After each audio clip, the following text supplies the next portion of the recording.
This is the basics of substitute teaching, Introduction to Classroom Management. So here's our introduction. Put tools on your belt. Substitute teaching is very difficult. Nothing in these videos will account for or fix every challenge you will have on the job. However, it is important not to dismiss the solutions in these videos. The more tools that you have in your belt, the more likely you can solve a problem before it gets out of hand. Just because you didn't cause the problem doesn't mean you don't have responsibility in helping to solve it. While administrators don't expect you to have solutions for every problem, they do expect that you can handle most of the common problems that you're going to encounter as a substitute teacher.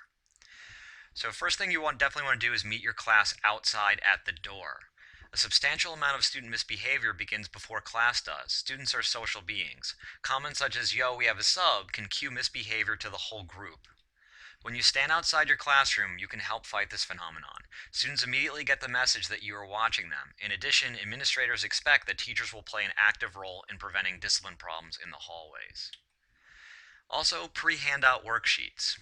There is a tremendous and infuriating divide between most students' ability to follow simple directions and teachers' expectations that students be able and willing to follow them.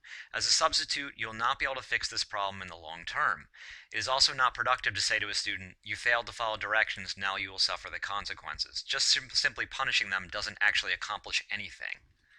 As an alternative, whenever possible, place a copy of whatever you would have the students get a copy of on their desks beforehand. This eliminates frustrating discussions where you must say things such as, "Were you listening?" and where you get into arguments with students and they argue back with you. You want to avoid that at all costs. And finally, you want to explain basic rules and consequences when the class begins.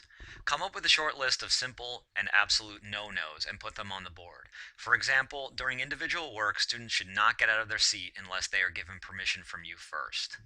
Explain that you believe that the students would already be aware of these rules, so that you expect that they will not break them because they are so obvious.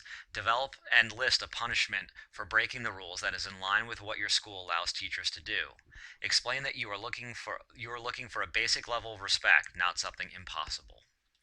So in summary, you can't fix or anticipate every problem, but you can prepare for the common ones. First, meet your class outside at the door. Second, pre-handout worksheets.